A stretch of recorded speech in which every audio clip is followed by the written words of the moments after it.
উচ্চ মাধ্যমিক রাষ্ট্রবিজ্ঞান, একাদশ শ্রেণী। মৌলিক অধিকার ও কর্তব্যসমূহ। সংবিধানের 20 নম্বর ধারা, দোষী সাব্যস্ত ব্যক্তির শাস্তি সম্পর্কিত অধিকার। ভারতীয় সংবিধানের 20 নম্বর ধারায় বর্ণিত দোষী সাব্যস্ত ব্যক্তির শাস্তি সম্পর্কিত অধিকারগুলি ব্যাখ্যা করো। 4 মার্কস। উত্তর। ভূমিকা।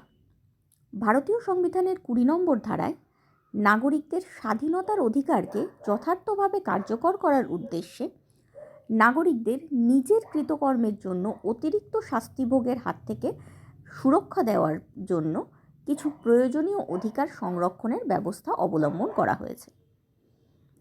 এই ধারায় ফৌজদারি আইনে অভিযুক্ত ব্যক্তির 3 ধরনের অধিকার সংরক্ষিত হয়েছে, যথা: 1. অপরাধ সংগঠনের সময়কালের পূর্ববর্তী আইন অনুসারে শাস্তির বিরুদ্ধে অধিকার।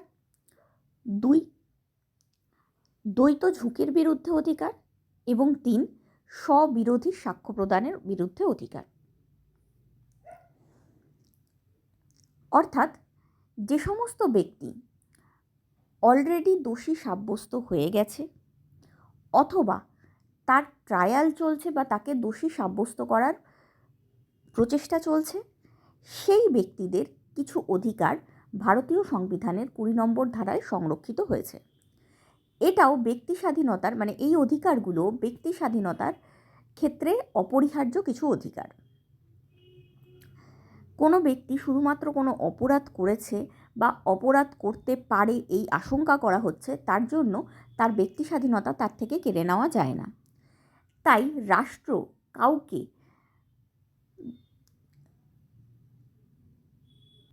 সংকীর্ণ স্বার্থসিদ্ধির জন্য ফাঁসাতে পারে বা দোষী সাব্যস্ত করতে পারে, এই ধরনের আশঙ্কা করে সংবিধান প্রণেতারা রাষ্ট্রীয় স্বেচ্ছাচারের বিরুদ্ধে ব্যক্তিকে ব্যক্তি স্বাধীনতার এই কিছু অধিকারগুলি প্রদান করেছে।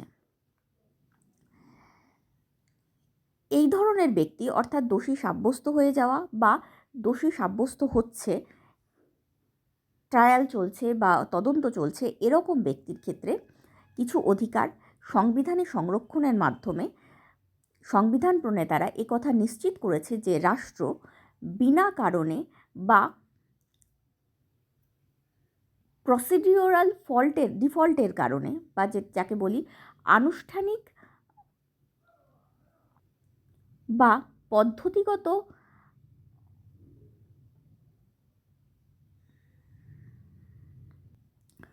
ত্রুটি বিচ্যুতির কারণে কাউকে বিনা অপরাধে শাস্তি দিতে পারে না বা কাউকে ফাঁসাতে পারে না। একথা নিশ্চিত করার জন্য সংবিধানের 20 নম্বর ধারায় এই অধিকারগুলি সংরক্ষণের ব্যবস্থা করা রয়েছে। 3 ধরনের অধিকার সংরক্ষিত এই আইনের মাধ্যমে বা এই ধারার মাধ্যমে।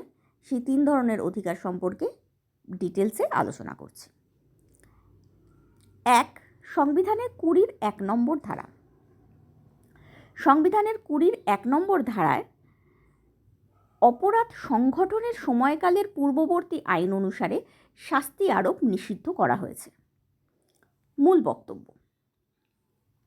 সংবিধানের 20-র 1 নং ধারায় বলা হয়েছে যে কোনো ব্যক্তিকে এমন কোনো কাজের জন্য দোষী সাব্যস্ত করা যাবে না যেই কাজ করার সময় প্রচলিত আইনে কাজটি অপরাধ হিসেবে ঘোষিত ছিল না, এবং কোনো ব্যক্তিকে কোনো অপরাধের জন্য অপরাধ সংগঠনের সময় প্রচলিত আইনে নির্দেশিত শাস্তির অতিরিক্ত শাস্তি প্রদান করা যাবে না।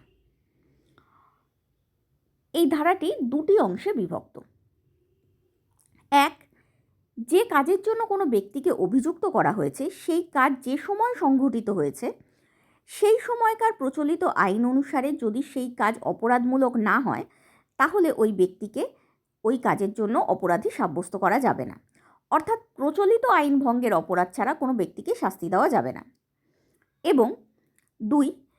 যে অপরাধে কোনো ব্যক্তিকে শাস্তি প্রদান করা হয়েছে সেই অপরাধ সংগঠনের সময় প্রচলিত আইন কর্তৃক সেই অপরাধের জন্য নির্দিষ্ট শাস্তির অতিরিক্ত শাস্তি তাকে প্রদান করা যাবে না। অর্থাৎ প্রচলিত আইন ভঙ্গের জন্য প্রচলিত আইনে নির্দেশিত শাস্তির অতিরিক্ত শাস্তি প্রদান করা যাবে না। একটা উদাহরণের সাহায্যে ব্যাপারটাকে বুঝে নেওয়া যেতে পারে। যেমন আজ পর্যন্ত আন্দোলন করার অধিকার বা সভা সমিতি করার অধিকার অপরাধমূলক নয়, বা যে কোনো জায়গায়, ভারতবর্ষের যে কোনো জায়গায় যদি কোনো সামরিক আইন সেই জায়গায় বা কোনো স্পেশাল ল সেই জায়গায় জারি করা না হয়ে থাকে, তাহলে যে কোনো জায়গায় সংগঠিত হওয়ার, একজোট হওয়ার এবং আন্দোলন করার অধিকারটা সংবিধানে স্বীকৃত অধিকার। এই কথা জেনে আজকে যদি 4-5 জন ব্যক্তি সরকারের কোনো আইনের বিরুদ্ধে বা সরকারের কোনো কার্যের বিরুদ্ধে কোনো একটা জায়গায়, যে জায়গায় এরকম কোনো স্পেশাল আইন চলছে না, সেই জায়গায় সংগঠিত হয় এবং একটা আন্দোলন শুরু করে, তাহলে সে করতেই পারে, কারণ সে জানে যে এটা আইনত অপরাধ নয়। এবার সরকার যেহেতু দেখতে পেল যে এই ব্যক্তিগুলো আমার বিরুদ্ধে যাচ্ছে, সরকার বা ক্ষমতাসীন দল যাই বলো না কেন, তারা যখন দেখতে পাবে যে এই ব্যক্তিগুলো তাদের বিরুদ্ধে যাচ্ছে, তখন তারা রাতারাতি, যদি সংখ্যাগরিষ্ঠ হয় পার্লামেন্টে সেই দল, বা যদি টোটাল সরকার, সর্বদলীয় সরকার মিলেই একটা ঘটনা ঘটে, বা একটা কোয়ালিশন সরকার গঠিত হয়, যে কোনো কারণেই সরকার যদি দেখতে পায় যে কিছু লোক সরকারের বিরুদ্ধে যাচ্ছে এই পদ্ধতিতে, তখন সরকার পার্লামেন্ট থেকে একটা নতুন আইন বার করতে পারে, অথবা সরকার রাষ্ট্রপতির মাধ্যমে কোনো অর্ডিন্যান্স জারি করতে পারে। অর্ডিন্যান্স বা এই ধরনের আইন দু ধরনের হতে পারে। এক, সেই জায়গাটাকে স্পেশাল জোন ঘোষিত করা হলো, মানে আজকে আমি আন্দোলন করলাম, অথচ রাতারাতি কালকের মধ্যে এই জায়গাটা স্পেশাল জোন হয়ে গেল, যেটা আন্দোলনের পক্ষে উপযুক্ত নয়। অথবা এই ধরনের আন্দোলনকে শাস্তিমূলক করে দেওয়া হলো, যে কেউ যদি এরকম জায়গায় আন্দোলন করে বা এরকমভাবে সংগঠিত হয়, এটা অপরাধ ঘোষিত করে দেওয়া হলো। তখন আমি আজকে যখন জানছি যে এটা অপরাধ নয়, জেনে কোনো কাজ করছি, সেই অপরাধের ভিত্তিতে আমাকে কি কালকে অ্যারেস্ট করা যেতে পারে? কারণ রাতের মধ্যে আইন চেঞ্জ হয়ে গেছে, তাই এটা অপরাধ ঘোষিত হয়ে গেছে? উত্তরটা হলো না। যে সময় আমি কাজটা করছি, সেই সময় যদি কাজটা অপরাধ না হয়ে থাকে, তাহলে সেই অপরাধের জন্য আমাকে আর দায়ী করা যাবে না। হ্যাঁ, কাল থেকে যদি আমি অপরাধ জেনেও এই কাজটা করি, তখন আবার আমাকে শাস্তি দেওয়া যেতে পারে। কিন্তু আজকে যখন সেটা অপরাধ নয়, আজকে আমি সেই কাজটা করেছি, আর পার্লামেন্ট কালকে সেটাকে অপরাধ ঘোষণা করেছে বা আগামীকাল সেটাকে অপরাধ ঘোষণা করবে, সেই ধরনের কাজের জন্য আমাদের শাস্তি দেওয়া যাবে না। এইভাবে সরকারের স্বৈরাচারের হাত থেকে রক্ষা করা গেল। কারণ সরকার এরকম করতেই পারে, তার বিরুদ্ধে যে কোনো কণ্ঠস্বর উঠলে সেটাকে এইভাবে হঠাৎ করে পরবর্তীকালে আইন, মানে ঘটনা ঘটে যাওয়ার পর তার কোনো কাজকে অপরাধমূলক ঘোষণা করে তাকে শাস্তি দিতেই পারে। সেই স্বৈরাচারের হাত থেকে ব্যক্তি স্বাধীনতাকে রক্ষা করার জন্য 20-1 নম্বর ধারা ঘোষিত হয়েছে। তাহলে এই ধারা অনুসারে কি বলা হচ্ছে, যে কাজের জন্য কোনো ব্যক্তিকে অভিযুক্ত করা হয়েছে, সেই কাজ যে সময় সংঘটিত হয়েছে, সেই সময়কার প্রচলিত আইন অনুসারে যদি সেই কাজ অপরাধমূলক না হয়, তাহলে ওই ব্যক্তিকে সেই কাজের জন্য অপরাধী সাব্যস্ত করা যাবে না। অর্থাৎ এই 20-1 নম্বর ধারা আমাদের সংগঠনের সময়ে প্রচলিত আইনি অপরাধ বলে ঘোষিত নয়, সংগঠনের সময় প্রচলিত আইনে অপরাধ বলে ঘোষিত নয় এমন কাজের জন্য দোষী সাব্যস্ত হওয়ার বিরুদ্ধে অধিকার প্রদান করছে। 20-1 নম্বর ধারা আমাদের সংগঠনের সময় প্রচলিত আইনে অপরাধ বলে ঘোষিত নয় এমন কাজের জন্য দোষী সাব্যস্ত হওয়ার বিরুদ্ধে অধিকার প্রদান করছে। এবার আসছে 20-2 নম্বর ধারায়, 20-1 নম্বর ধারার দ্বিতীয় অংশে। দ্বিতীয় অংশে বলা হয়েছে, যে অপরাধে কোনো ব্যক্তিকে শাস্তি প্রদান করা হচ্ছে, সেই অপরাধ সংগঠনের সময় প্রচলিত আইন কর্তৃক সেই অপরাধের জন্য নির্দিষ্ট শাস্তির অতিরিক্ত শাস্তি তাকে প্রদান করা যাবে না। অর্থাৎ প্রচলিত আইন ভঙ্গের জন্য প্রচলিত আইনে নির্দেশিত শাস্তির অতিরিক্ত শাস্তি প্রদান করা যাবে না। 20-1 নম্বর ধারার প্রথম অংশে আমরা আলোচনা করলাম যে এমন কোনো কাজ যেটা বর্তমানে অপরাধ নয়, সেই কাজ বা সংগঠনের সময় অপরাধ নয়, সেই কাজ যখন করা হচ্ছে তখন অপরাধ নয়। সেই ধরনের কাজ করার জন্য কি অপরাধী ঘোষিত করা যেতে পারে ভবিষ্যতে ওই কাজটাকে অপরাধ হিসেবে ঘোষণা করে? উত্তর হলো না। কিন্তু যদি কেউ এরকম কোনো কাজ করে যেটা যখন করছে কাজটা তখন সেটা অপরাধ, সেই অপরাধের জন্য নির্দিষ্ট কিছু শাস্তিও রয়েছে, সেই শাস্তির অতিরিক্ত শাস্তি কি তাকে প্রদান করা যেতে পারে? তারও উত্তর না। একটা উদাহরণের সাহায্যে ব্যাপারটা বোঝা যাক। যেমন আমাদের দেশে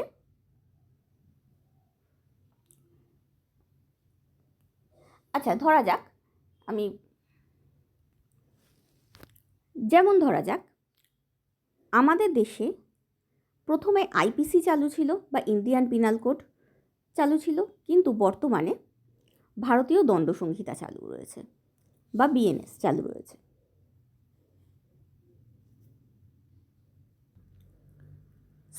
আমাদের দেশে প্রথমে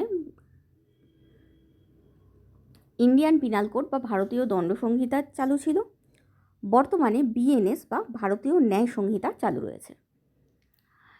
এবার যদি কোনো অপরাধ, ধরা যাক অপরাধটা চুরির জন্য ধরো আগের আইন বা ইন্ডিয়ান পিনাল কোডে শাস্তি রয়েছে 2 বছরের, ধরা যাক এই শাস্তি নেই, আমি এমনি উদাহরণ দিয়ে বলছি, অ্যাজাম্পশনের বেসিক্সে বলছি, ধরা যাক শাস্তি রয়েছে 2 বছরের জেল, চুরি করলে 2 বছরের জেল হবে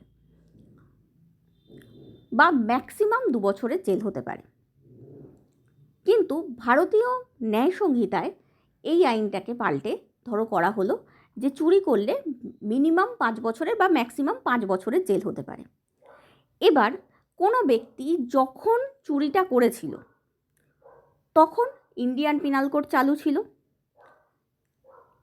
কিন্তু ট্রায়াল চলতে চলতে বা তার বিচার কার্য চলতে চলতে বা সে ধরা পড়ার পর এই তদন্ত চলতে চলতে সরকার অন্য আইন নিয়ে চলে এসেছে বা ভারতীয় ন্যায় সংহিতা চালু করে ফেলেছে। এবার সেই ব্যক্তিকে কি 2 বছরের জায়গায়, মানে সে যখন অপরাধটা করেছিল তখন চুরির শাস্তি ছিল 2 বছর আর বর্তমানে চুরির শাস্তি হচ্ছে 5 বছর, তাহলে কি তাকে 5 বছরের শাস্তি দেওয়া যেতে পারে? কারণ বর্তমানে চালু আইন তো 5 বছর হয়ে গেছে, তার অপরাধের জন্য তাকে এই শাস্তি প্রদান করা যেতেই পারে না। যে অপরাধে কোনো ব্যক্তিকে শাস্তি প্রদান করা হচ্ছে সেই অপরাধ যখন ঘটেছিল তখনকার প্রচলিত আইন অনুসারে সেই অপরাধের জন্য যে নির্দিষ্ট শাস্তি ছিল সেই শাস্তির অতিরিক্ত শাস্তি তাকে প্রদান করা যাবে না। অর্থাৎ 20(1) 1 নং ধারার 2য় অংশ আমাদের প্রচলিত আইন ভঙ্গের জন্য প্রচলিত আইনের নির্দেশিত অতিরিক্ত শাস্তি ভোগের বিরুদ্ধে অধিকার প্রদান করে। অর্থাৎ যতটা শাস্তি ওই আইন, প্রচলিত আইন বা অপরাধ সংগঠনের সময়কার আইন আমাদের দিচ্ছে তার বেশি শাস্তি আমাদের দেওয়া যাবে না। এক্ষেত্রে উল্লেখযোগ্য যে তার কম শাস্তি দেওয়া যেতেই পারে। মানে যদি ব্যাপারটা উল্টো হয় যে চুরির জন্য আগের আইনে 5 বছরের শাস্তি ছিল আর বর্তমান আইনে 2 বছরের শাস্তি, তাহলে শাস্তি কম করা যেতেই পারে। মানে ব্যক্তির ফেভারে ব্যাপারটা যেতেই পারে, কিন্তু রাষ্ট্রের ফেভারে ব্যাপারটা কখনোই যাবে না। তাই শাস্তি কম করা যেতে পারে, কিন্তু অতিরিক্ত শাস্তি ভোগ নতুন আইন অনুসারে করতে দেওয়া যাবে না। এই হলো 20 1 নং ধারার 2টো অংশ। এবার এই ধারার কিছু সীমাবদ্ধতা রয়েছে। সংবিধানের অন্যান্য ধারার মতো বা অন্যান্য মৌলিক অধিকারের মতো 20 1 নম্বর ধারাও নিরঙ্কুশ নয়। এই ধারা প্রয়োগের কিছু সীমাবদ্ধতা রয়েছে। যেমন 1, এই ধারা শুধুমাত্র ফৌজদারি আইনে অভিযুক্ত ব্যক্তির ক্ষেত্রেই প্রযোজ্য, অর্থাৎ ক্রিমিনাল অফেন্সের ক্ষেত্রেই প্রযোজ্য। দেওয়ানি বা রাজস্ব সংক্রান্ত আইনে অভিযুক্ত ব্যক্তির ক্ষেত্রে এই ধারা কার্যকর হয় না। 2টো কেস রেফারেন্স দেওয়া রয়েছে, এই 2টো কেসের মাধ্যমে এই আইন সুপ্রিম কোর্ট এস্টাবলিশড করেছে। হাতি সিং ম্যানুফ্যাকচারিং কোম্পানি লিমিটেড বনাম ভারত সরকার মামলা 1960 অনুসারে দেওয়ানি আইনে অভিযুক্ত ব্যক্তির ক্ষেত্রে এই ধারা কার্যকর হয় না। আর শিবদত্ত রায় ফতেচাঁদ বনাম ভারতীয় ইউনিয়ন মামলায় 1983 সালে প্রদত্ত রায় অনুসারে রাজস্ব সংক্রান্ত মামলার ক্ষেত্রেও এই ধারা প্রযোজ্য হয় না। এছাড়া কোনো কার্যালয়ের অভ্যন্তরীণ নিয়মতান্ত্রিক শাস্তির ক্ষেত্রেও এই ধারা প্রযোজ্য নয়। এই নিয়মটা এস্টাবলিশ করা হয়েছে পাণ্ডুরং স্বামী বনাম অন্ধ্রপ্রদেশ মামলায় 1971 সালে প্রদত্ত রায় অনুসারে। অর্থাৎ যেটাকে আমরা ডিসিপ্লিনারি অ্যাকশন বলি, সাপোজ কোনো অফিসের মধ্যে কোনো ব্যক্তি টাকার নয়ছয় করেছে, স্বাভাবিক ঘটনা এরকম প্রচুর হয়, সেক্ষেত্রে অফিস সেই ব্যক্তিকে পুরনো আইন অনুসারেও শাস্তি দিতে পারে, নতুন আইন অনুসারেও শাস্তি দিতে পারে, শাস্তি নাও দিতে পারে। ওই ব্যাপারে সরকার মাথা ঘামায় না। সরকার শুধু মাথা ঘামায় ফৌজদারি বা ক্রিমিনাল অফেন্স, যেটা স্টেটের বিরুদ্ধে অফেন্স, সেই ধরনের ক্ষেত্রে। এবার হচ্ছে 20-1 নম্বর ধারার দ্বিতীয় সীমাবদ্ধতা। এই ধারা শুধুমাত্র শাস্তির ক্ষেত্রেই প্রযোজ্য, অনুসন্ধানের পদ্ধতির ক্ষেত্রে বা বিচার পদ্ধতির ক্ষেত্রে নয়। অর্থাৎ শুধুমাত্র শাস্তির ক্ষেত্রেই এই ধারার প্রয়োগ করা হয়, অতিরিক্ত শাস্তি দেওয়া যাবে না বা পূর্ববর্তী আইন অনুসারে শাস্তি দেওয়া যাবে না, এই দুটোই নিয়ম। পরবর্তী আইন অনুসারে শাস্তি দেওয়া যাবে না বা অতিরিক্ত শাস্তি দেওয়া যাবে না পরবর্তী আইন অনুসারে, এটাই নিয়ম। কিন্তু পরবর্তী আইন অনুসারে অনুসন্ধানের পদ্ধতি চেঞ্জ করা যেতে পারে বা বিচার পদ্ধতি চেঞ্জ করা যেতে পারে। ফর এক্সাম্পল, সাপোজ যখন কোনো ক্রাইম সংঘটিত হয়েছে তখন নার্কোটিক অ্যানালিসিস টেস্ট হতো না, কারণ এরকম কোনো যন্ত্রই ছিল না, হতোই না। কিন্তু এই ট্রায়াল চলতে চলতে এই ধরনের টেস্ট এসে গেল বা চালু হলো, এই ধরনের টেস্ট করার পদ্ধতি চালু হলো। সেক্ষেত্রে তদন্ত ওই পদ্ধতিতে করা যেতেই পারে। এটা বলা যাবে না যে যখন সে ক্রাইমটা করেছিল তখন তো এই পদ্ধতিতে কোনো নার্কোটিক টেস্ট হতোই না, বা তখন তো ডিএনএ টেস্ট হতো না, বা তখন তো আরও যে সমস্ত বৈজ্ঞানিক কলাকৌশল আছে সেগুলো চলতোই না, তার জন্য তার টেস্ট ওইভাবে হবে না, পুরনো পদ্ধতিতেই তার বিচার হবে, এটা অনুসন্ধান হবে, এটা করা যায় না। অনুসন্ধানের পদ্ধতি আমরা চেঞ্জ করতেই পারি। আবার বিচার পদ্ধতিও চেঞ্জ করা যেতে পারে। সাপোজ অনেক সময় ফাস্ট ট্র্যাক কোর্ট বা ট্রাইব্যুনাল তৈরি করা হয়, যেমন কোনো একটা বিশেষ মামলার ক্ষেত্রে, সেটা দেনার ক্ষেত্রে হোক বা রেপ কেসের ক্ষেত্রে হোক, অনেক সময় এরকম বলা হচ্ছে যে রেপ কেসকে ফাস্ট ট্র্যাক করা হোক বা আলাদা ধরনের কোর্টে তাড়াতাড়ি বিচার করা হোক, করা যেতেই পারে। আবার অনেক ক্ষেত্রে বলা হচ্ছে না, হয়ে গেছে অলরেডি, যেগুলো বিভিন্ন ব্যাংকের থেকে যে লোনগুলো নেয় তার জন্য ডেট রিকভারি ট্রাইব্যুনাল বা আলাদা ট্রাইব্যুনালে পাঠানো হোক। এবার কোনো নর্মাল কোর্টে কেস করা হলো, সেই কেস ট্রাইব্যুনালে ট্রান্সফার করা যেতেই পারে, অর্থাৎ বিচার পদ্ধতির পরিবর্তন করা যেতেই পারে। আবার অনুসন্ধানের পদ্ধতিরও পরিবর্তন করা যেতে পারে, যেমন বললাম যে নতুন বৈজ্ঞানিক কলাকৌশলকে অ্যাকসেপ্ট করা যেতেই পারে। এবার হচ্ছে 20-1 নম্বর ধারার তৃতীয় সীমাবদ্ধতা। অপরাধ সংগঠনের পরে প্রণীত আইন অনুসারে শাস্তির পরিমাণ বাড়ানো না গেলেও কমানো যেতেই পারে। এটা আমি আগেই আলোচনা করেছি, একে সরকার অ্যান্ড কোম্পানি বনাম পশ্চিমবঙ্গ রাজ্য মামলায় 2024 সালে প্রদত্ত রায় অনুসারে। এবার একটা চার্টের মাধ্যমে আমি এই 20-1 নম্বর ধারাকে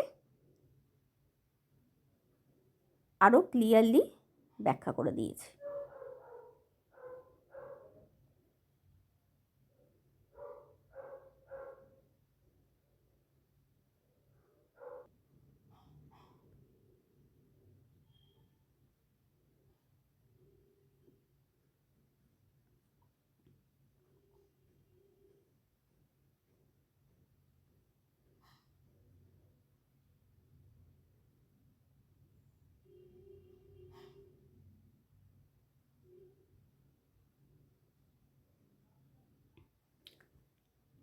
এবার আসছি 20-2 নম্বর ধারায়। সংবিধানের 20-2 নম্বর ধারা একই অপরাধের জন্য একাধিকবার শাস্তি ভোগ করার ঝুঁকির হাত থেকে রক্ষা করে। মূল বক্তব্য, এই ধারা অনুসারে কোনো ব্যক্তিকে একই অপরাধের জন্য একাধিকবার শাস্তি প্রদান করা যাবে না। অর্থ, কোনো ব্যক্তিকে একটি উপযুক্ত আদালত কর্তৃক কোনো অপরাধের জন্য দোষী সাব্যস্ত করে শাস্তি প্রদান করা হলে একই অপরাধের জন্য সেই ব্যক্তির বিরুদ্ধে পুনরায় কোনো ফৌজদারি কার্যক্রম বা শাস্তি প্রদান নিষিদ্ধ করা হয়েছে এই ধারার মাধ্যমে। অর্থাৎ কেউ একটা পার্টিকুলার সময়ে সংগঠন করেছে, তার জন্য তাকে একবারই শাস্তি দেওয়া যাবে, দুবার শাস্তি দেওয়া যাবে না।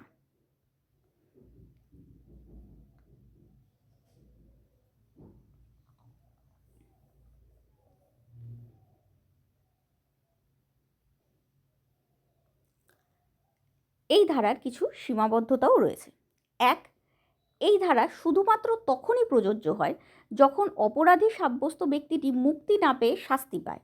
যদি অপরাধী সাব্যস্ত কোনো ব্যক্তি কোনো ফৌজদারি আদালতে মুক্তি পায়, অর্থাৎ তার বিচার হয়েছে কিন্তু শাস্তি হয়নি, তবে তার বিরুদ্ধে পুনরায় কার্যক্রম করা বা এই ধারার বিরুদ্ধাচরণ বলে বিবেচিত হবে না। অর্থাৎ যদি কারুর বিচার হয় এবং সেই বিচারে শাস্তি হয়, এখানে পুরো ব্যাপারটাই শাস্তি কেন্দ্রিক, বিচার কেন্দ্রিক নয়। যদি শাস্তি হয় তবে মাত্রই তাকে আর দ্বিতীয়বার শাস্তি দেওয়া যাবে না। কিন্তু যদি এরকম হয় বিচার হয়েছে কিন্তু শাস্তি হয়নি, তাহলে তাকে মুক্তি দেওয়া যেতেই পারে, তাহলে তার আবার বিচার করা যেতেই পারে বা তাকে আবার শাস্তি দেওয়া যেতেই পারে।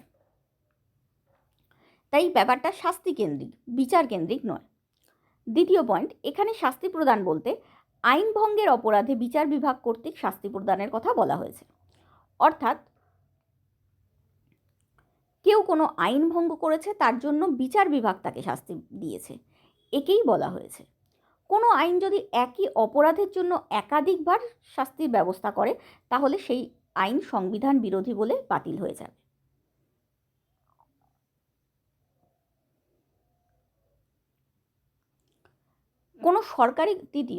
কোনো সরকারি কর্মচারী বা বেসরকারি কর্মচারী আদালতে একবার শাস্তি পাওয়ার পরও যদি তার কর্মস্থলে কর্তৃপক্ষের দ্বারা দ্বিতীয়বার শাস্তি লাভ করে, সেক্ষেত্রে কর্তৃপক্ষের কাজ সংবিধান বিরোধী বলে বিবেচিত হবে না। অর্থাৎ যেটা আমরা দ্বিতীয় পয়েন্টে বললাম যে বিচার বিভাগ কর্তৃক শাস্তি দেওয়ার কথাই এখানে বলা হয়েছে।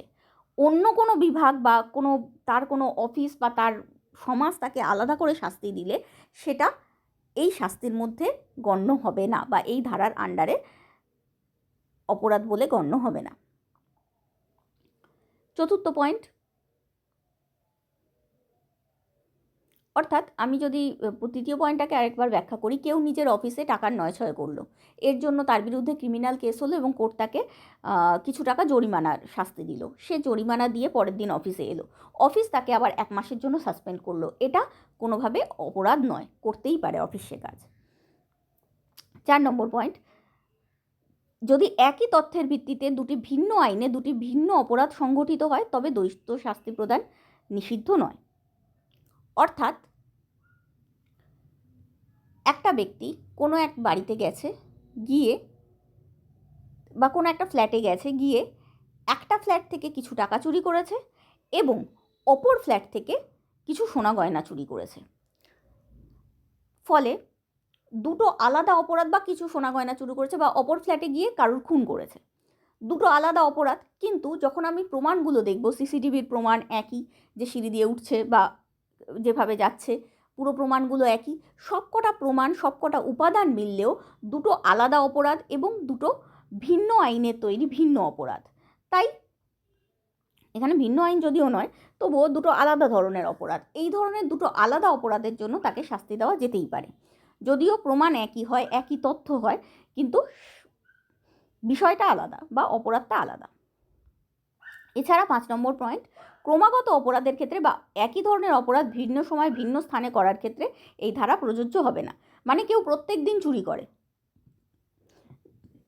তার ক্ষেত্রে এটা বলা যাবে না যে চুরির জন্য তো একবার তাকে শাস্তি দেওয়া হয়েইছে, তা নয়। কোন চুরির জন্য কোন দিন শাস্তি দেওয়া হয়েছে, এইভাবে প্রত্যেকটা চুরির জন্য আলাদা আলাদা শাস্তি তাকে দেওয়া যেতেই পারে। এখানে 20-2 নম্বর ধারাকে একটা চার্টের মাধ্যমে আরও ভালোভাবে ব্যাখ্যা করা হয়েছে।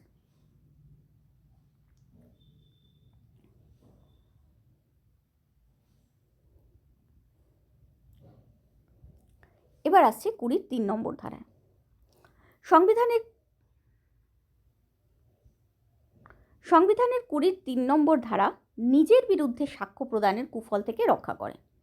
মূল বক্তব্য, এই ধারা অনুসারে অভিযুক্ত কোনো ব্যক্তিকে নিজের বিরুদ্ধে আদালতে সাক্ষ্য দিতে বাধ্য করা যায় না। এখানে দুটো পয়েন্ট খুবই ইম্পর্টেন্ট, এক হচ্ছে নিজের বিরুদ্ধে আর দ্বিতীয় হচ্ছে বাধ্য করা যায় না, স্বেচ্ছায় দিতেই পারে। অর্থ, উদ্দেশ্যমূলকভাবে বাহ্যিক প্রক্রিয়া দ্বারা কোনো ব্যক্তিকে প্রভাবিত করে তার নিজের বিরুদ্ধে কোনো মন্তব্য বা অর্থপূর্ণ অঙ্গভঙ্গি করতে অথবা তথ্য প্রমাণাদি উপস্থাপন ও নির্দেশ করতে বাধ্য করা নিষিদ্ধ করা হয়েছে এই ধারার মাধ্যমে। সীমাবদ্ধতা, আমি এই পয়েন্টগুলো পরে বুঝিয়ে দিচ্ছি, আগে একবার রিড করে দিচ্ছি। সীমাবদ্ধতা, তবে নিজের বিরুদ্ধে স্বেচ্ছামূলক বা অজান্তে প্রদান করা বা প্রমাণ নির্দেশমূলক সাক্ষ্য এই ধারার অধীনে অবৈধ বলে ঘোষিত হয় না। এছাড়া সাক্ষ্যমূলক বৈজ্ঞানিক কলাকৌশলগুলির প্রয়োগকেও এই ধারার অধীনে অবৈধ বলে ঘোষণা করা যায় না।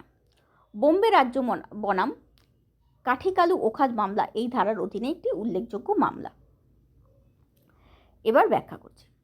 সংবিধানের 20 3 নম্বর ধারা নিজের বিরুদ্ধে সাক্ষ্য প্রদানের কুফল থেকে রক্ষা করে, অর্থাৎ আমাকেই আমার বিরুদ্ধে সাক্ষী করে আমাকেই শাস্তি দেওয়া হচ্ছে, এই কুফলটার হাত থেকে রক্ষা করে সংবিধানের 20 3 নম্বর ধারা। মূল বক্তব্য, অভিযুক্ত কোনো ব্যক্তিকে নিজের বিরুদ্ধে আদালতে সাক্ষ্য দিতে বাধ্য করা যায় না। এখানে উল্লেখযোগ্য যে বাধ্য করা যায় না, স্বেচ্ছায় সে দিতেই পারে। উপাদান, এই ধারার অন্তর্ভুক্ত হতে গেলে কিছু শর্ত আগে পূরণ করতে হবে। এক হচ্ছে উদ্দেশ্যমূলকভাবে, অর্থাৎ পুলিশের উদ্দেশ্য থাকবে তাকে তারই বিরুদ্ধে সাক্ষ্য দিতে বাধ্য করা। যদি এই উদ্দেশ্যের অভাব থাকে, যদি পুলিশ এই উদ্দেশ্যমূলকভাবে কাজটা না করে, তাহলে সেটা এই ধারার অধীনে পড়বে না। অর্থাৎ পুলিশ কারোর সঙ্গে কথা বলতে বলতে সে নিজের অপরাধ কোনোভাবে নিজেই স্বীকার করে ফেললো বা নিজের অপরাধ হয়েছে এরকম কোনো হিন্ট পুলিশকে ভুলভাবে দিয়ে দিল। পুলিশ তাকে অভিযুক্ত করার জন্য বা তার বিরুদ্ধে কোনো স্টেপ নেবে এই জন্য কথা বলেনি, হয়তো অন্য কোনো মামলার তদন্ত করছিল বা অন্য কোনো উদ্দেশ্যে গেছিল, কিন্তু সে ভুল করে কিছু একটা করে ফেললো এবং সেটা তার বিরুদ্ধে কাজে লেগে গেল। সেক্ষেত্রে এই ধারা এটাকে নিষিদ্ধ করবে না, সেই ধরনের সাক্ষ্যকে নিষিদ্ধ করবে না। 2, বাহ্যিক প্রক্রিয়া দ্বারা প্রভাবিত করে। এখানে বলা হচ্ছে না যে বাধ্য করে নিজের বিরুদ্ধে সাক্ষ্য দেওয়া যায় না, সাক্ষ্য দিতে বাধ্য করা যায় না। এই বাধ্যতাটা অনেকে বলতে পারে আমি মানসিক চাপে ছিলাম, পুলিশ ধরেছিল, তার জন্য আমি মানসিক চাপে ছিলাম, পুলিশ এই মানসিক চাপ দিয়ে আমাকে বাধ্য করলো। এটা হয় না।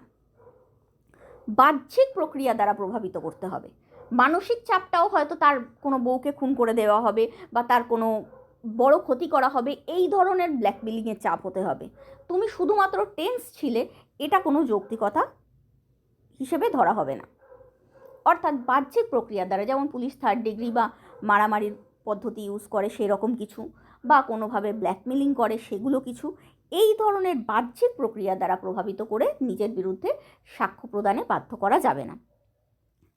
তৃতীয়ত, নিজের বিরুদ্ধে অবশ্যই সাক্ষ্য দিতে, অন্যের বিরুদ্ধে সাক্ষ্য দিতে বাধ্য করা যেতে পারে, যদিও সেটা অন্য আইনে অপরাধ, এই আইনে নয়, কিন্তু নিজের বিরুদ্ধে সাক্ষ্য দেওয়াটা এই আইনে অপরাধ, বা নিজের বিরুদ্ধে সাক্ষ্য দিতে বাধ্য করানোটা কাউকে, যে বাধ্য করাচ্ছে তার পক্ষে অপরাধ। 4, কোনো মন্তব্য করতে বা অর্থপূর্ণ অঙ্গভঙ্গি করতে বা তথ্য প্রমাণাদি উপস্থাপন ও নির্দেশ করতে বাধ্য করা যাবে না। অর্থাৎ নিজের বিরুদ্ধে সাক্ষ্য দিতে শুধুমাত্র মন্তব্যের মাধ্যমেই নয়, যে একটা কথা বলার মাধ্যমেই নয়, যারা বোবা বা কালা তাদের কোনো রকম অর্থপূর্ণ অঙ্গভঙ্গি করতেও বাধ্য করা যাবে না। আবার নিজের বিরুদ্ধে তথ্য প্রমাণ উপস্থাপন করো, সেক্ষেত্রেও বাধ্য করা যাবে না। আবার তথ্য কোথায় পাওয়া যাবে সেটা বলে দাও বা তথ্য উপস্থাপনের দিক নির্দেশ করো, এটাও বলা যাবে না। কোনোভাবেই নিজের বিরুদ্ধে সাক্ষ্য দিতে কাউকে বাধ্য করা যাবে না। এগুলোই হলো এই ধারার উপাদান। এবার হচ্ছে ব্যতিক্রম। স্বেচ্ছামূলক সাক্ষ্য গ্রহণ করা যেতেই পারে, অর্থাৎ নিজের বিরুদ্ধে সাক্ষ্য দিতে কাউকে বাধ্য করা হচ্ছে না, কিন্তু সে স্বেচ্ছায় যদি সাক্ষ্য দেয় নিজের বিরুদ্ধে, সেটা করা যেতেই পারে। দ্বিতীয়, অজান্তে প্রদান করা সাক্ষ্য, অর্থাৎ যেটা বললাম পুলিশ অন্য উদ্দেশ্যে গেছিল কিন্তু কেউ অজান্তে সাক্ষ্য প্রদান করে দিল। এটার আরও ডিপেস্ট ফর্মও আছে, সেটা হলো সে অন্য কোনো ব্যক্তির সঙ্গে ফোনে কথা বলছে, সেই ব্যক্তি যার সাথে সে কথা বলছে অপরাধী, তার পারমিশনে ফোন ট্যাপ করেও ওই ব্যক্তির অজান্তে ওই ব্যক্তির থেকে সাক্ষ্য নেওয়া যেতে পারে। 3, প্রমাণ নির্দেশমূলক সাক্ষ্য, মানে অলরেডি ব্যাপারটা প্রমাণিতই হয়ে গেছে, কিন্তু হয়তো কেউ খুন হয়েছে, বডিটা কোথায় শুধু সেইটুকু জানা যাচ্ছে না, বাকি পুরোটা প্রমাণ হয়ে গেছে, সেটার জন্য তাকে বাধ্য করা যেতেই পারে যে তুমি খুন করেছো পুরোটা প্রমাণ, জাস্ট বডি কোথায়, এইগুলোর জন্য বাধ্য করা যেতেই পারে। এছাড়া সাক্ষ্যমূলক বৈজ্ঞানিক কলাকৌশলগুলির প্রয়োগ, যেটাকে আমরা বলি নার্কোটিক টেস্ট, এই ধরনের কোনো মেডিসিনের মাধ্যমে বা কোনো বৈজ্ঞানিক কলাকৌশলের মাধ্যমে যদি কারোর বিরুদ্ধে সাক্ষ্য দেওয়ানো যায় তাকে দিয়ে, তাহলে সেটাও অবৈধ নয়। উল্লেখযোগ্য মামলা তো বলেই দিলাম, বোম্বে রাজ্য বনাম কাঠিকালু ওখাদ মামলা। এই মামলায় পুলিশ বাধ্য করেছিল অভিযুক্তকে নিজের বিরুদ্ধে লিখিত সাক্ষ্য দিতে, সেটা কোর্ট গ্র্যান্ট করেনি, কোর্ট এভিডেন্স হিসেবে সেটা মান্য করেনি। উপসংহার: রাষ্ট্রের স্বৈরাচারী পদক্ষেপের হাত থেকে অভিযুক্ত ব্যক্তিকে রক্ষা করে সাম্য ও ন্যায় বিচার প্রতিষ্ঠার জন্য সংবিধানের 20 নম্বর ধারায় বর্ণিত অধিকারগুলি ব্যক্তি স্বাধীনতা রক্ষায় অপরিহার্য। এক্ষেত্রে একটা জিনিস উল্লেখযোগ্য যে গান্ধীজি বলেছিলেন, কোনো সমাজের উৎকর্ষতা বোঝা যায় সেই সমাজ দুর্বলদের প্রতি কেমন আচরণ করছে সেটা দেখে। কোনো সমাজের সাম্য কতটা প্রতিষ্ঠিত সেটা বোঝা যায় দুর্বলদের প্রতি সেই সমাজের আচরণ দেখে। এক্ষেত্রে বলা যেতে পারে যারা অভিযুক্ত বা যাদের অভিযুক্ত করার পদ্ধতি চলছে, মানে প্রসেস চলছে আন্ডার ট্রায়াল, তারা সমাজের একটা দুর্বল অংশ, তাদের হয়ে বলার মতো কেউ নেই। তাই তাদের যে অধিকারগুলো সংরক্ষণ করা হয়েছে আমাদের সংবিধানে, এটা আমাদের সামাজিক সাম্যের বা সমাজের দৃষ্টিভঙ্গির উৎকর্ষতার প্রমাণ বহন করে। এইটাই হলো 20 নম্বর ধারার গুরুত্ব বা তাৎপর্য। উত্তরটা ভালো লাগলে অবশ্যই লাইক শেয়ার করো।